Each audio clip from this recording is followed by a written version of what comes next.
जय श्री राम मित्रों। मैं अयोध्या प्रसाद द्विवेदी आपको अपने YouTube चैनल अयोध्या निर्मोही में हार्दिक स्वागत करता हूँ।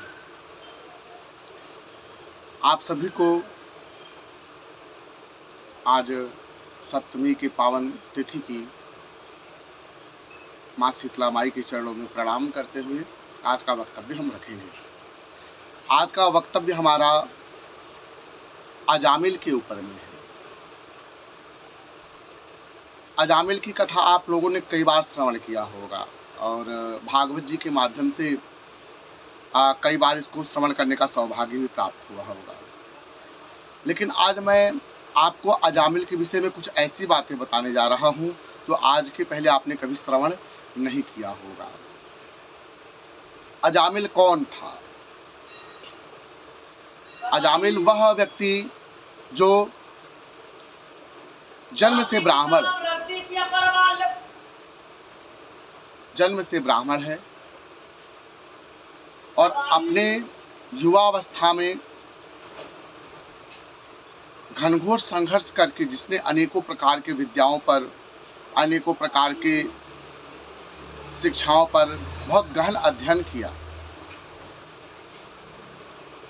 यही नहीं कि चारों वेदों और समस्त शास्त्रों का अध्ययन करने के पश्चात भी जिसकी इंद्रियां एक वैश्यावृत्ति में फंस गई, यह बहुत सोचने का विषय है सरकार। अजामिल कोई ऐसा साधारण ब्राह्मण नहीं था जिसको साधारण रूप से आप समझ सकते हैं कि यह सामाजिक ऐसे गलत वृत्ति में फंस गया। अजामिल वह ब्राह्मण है जो हर प्रकार की शिक्षाओं, अनेकों प्रकार के ज्ञानों से युक्त होने के पश्चात भी वह 18 वर्ष की आयु के बाद, जब 18 वर्ष की आयु तक समस्त शिक्षाओं का अध्ययन करने के पश्चात और 20 वर्ष की आयु में प्रवेश होने के बाद वह किसी एक वैश्या के प्रभाव में आ गया। ये परम सत्य है सरकार। ये इंद्रियां संसार में मनुष्य को, बड़े बड़े संत ऋषियों मुनियों को भी भटका देती है। और तब से लेकर के उसने अपने उस वैश्या के साथ में 9 संतानें उत्पन्न की। 10वीं संतान के रूप में उन्होंने नारायण को प्राप्त किया। जीवन का एक परम सत्य और भी है, आपका पुण्य भी कभी क्षय नहीं होता और आपका पाप भी कहीं जाता नहीं है। अगर आप अपने जीवन में आप पुण्य कर्म करते हैं तो आज नहीं तो कल किसी न किसी रूप में आपको यह पुण्य, आपका यह सत्कर्म निश्चित रूप से आपके कल्याण का परम साधन बनेगा। अजामिल की यह पावन कथा में भी इसी बात का उल्लेख किया गया।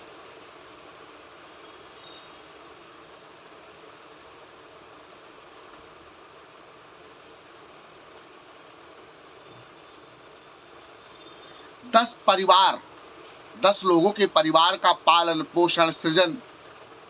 एक बात हमेशा याद रखिए, जब मनुष्य की इंद्री गलत मार्ग पर विभक्त होती है, कहते हैं ना, गोस्वामी बाबा ने बड़ी सुंदर भाव में लिखा हुआ है कि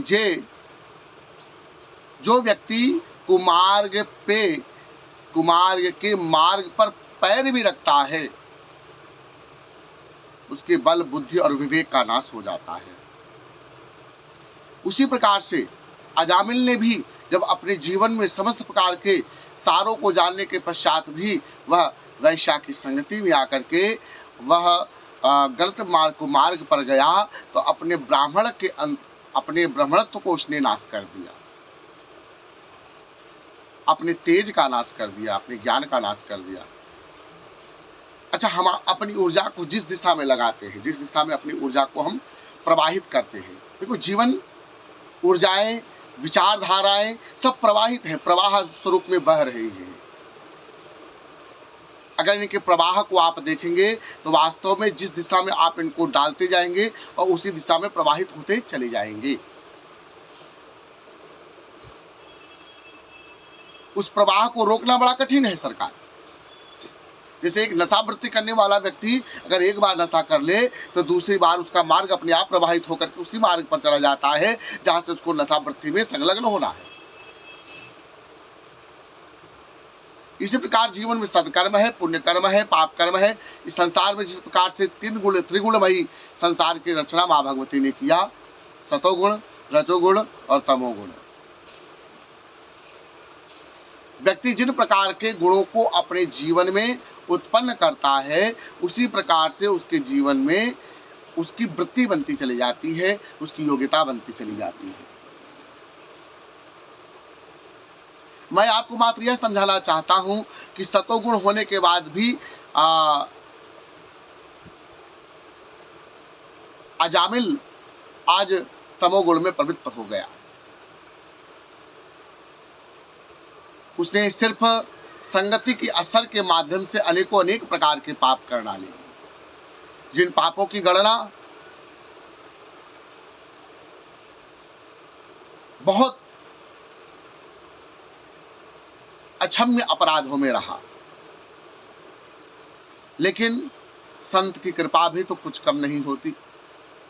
अजामिल के सत्कर्म स्वरूप को, वास्तविक गुणों को जान करके जब संत शिरोमणि उनके द्वार पर पधारे, तो उनकी ही कृपा रही जो अजामिल को अपने पूर्व किए गए संस्कारों का बोध हुआ है। अपने पुत्र का नाम, दसम पुत्र का नाम उन्होंने नारायण रखा। आखिर नारायण कौन है? प्रभु ही तो है सरकार।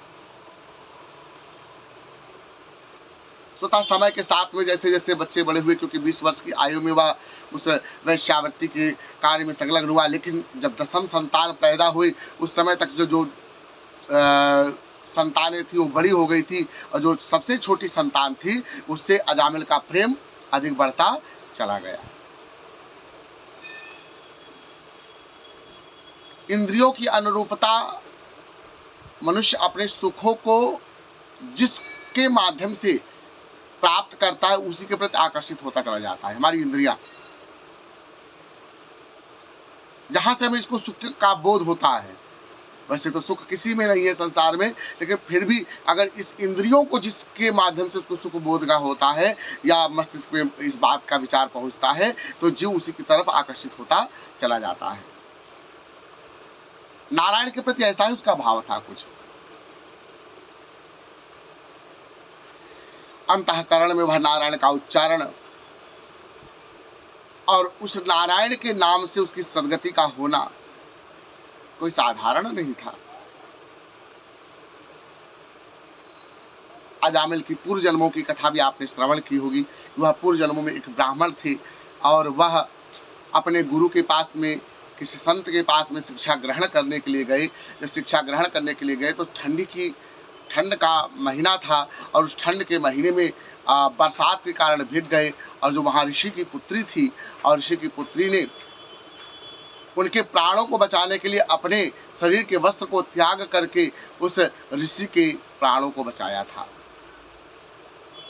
उस समय जब ब्राह्मण का स्वरूप धारण किया था अजामिल ने, उन्होंने उस कन्या को श्राप दिया, अरे तूने तो मेरे ब्रह्मचर्य का नाश कर दिया है, जा तूने अपने मेरे धर्म का नाश किया, इसलिए तुझे वैश्या हो जाना पड़ेगा।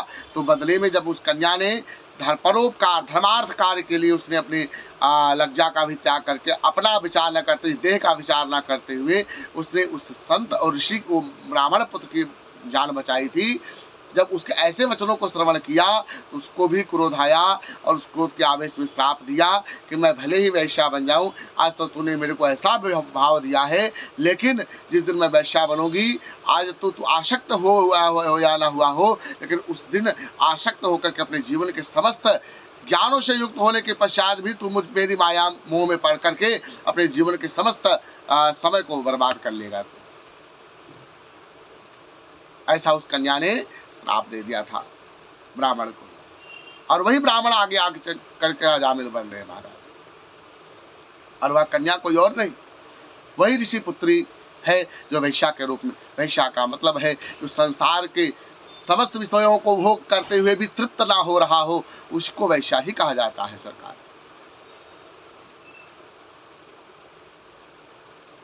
अपनी इन इंद्रियों को में संयम लाना चाहिए सरकार। अगर आप इंद्रियों में अपनी संयम नहीं लाओगे तो ये निश्चित रूप से उसी रूप में परिणित हो जाती हैं जिसके लिए आप अनेकों पाप करने लग जाते हैं।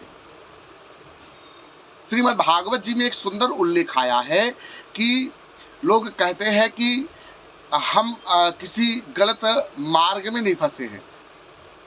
इंद्रियों को पंच वैश्याओं की उपमा दी गई है। वहाँ पे जब धुंधकारी के बारे में वर्णन आया है तो वहाँ लिखा है 5 वैश्याएं मिल करके नित्य उसका शोषण करती थी। तो पंच वैश्याओं का उल्लेख जो शास्त्रों में किया गया वो हमारी पंच इंद्रियां है महाराज। कल जगत गुरु जी महाराज जी के मुखारविंद से श्रवण कर रहे थे कि इंद्रियों में, पंच इंद्रियों में भी, कर्मेंद्रियों में भी सबसे ज्यादा जो रोल है, जिसका जो सबसे ज्यादा अनुभव है, वो जिह्वा का है। ये पान भी करती है, बोलती भी है महाराज। और सीधी सी बात है, महाराज जी ने बड़े सुंदर बात कहा, अगर ये चाहे तो इंसान को जस दिला सकता है, नहीं तो ये जूते भी खिला खा सकता है सरकार। इसलिए इन पंच इंद्रियों में सबसे ज्यादा अगर किसी इंद्रिय की भूमिका है, अगर किसी की सबसे ज्यादा उपयोगिता है, तो आप विश्वास मान के चलिए कि अगर किसी के द्वारा सबसे ज्यादा पाप हो सकता है या सबसे ज्यादा इससे प्रेम उत्पन्न किया जा सकता है तो वो वाणी है सरकार।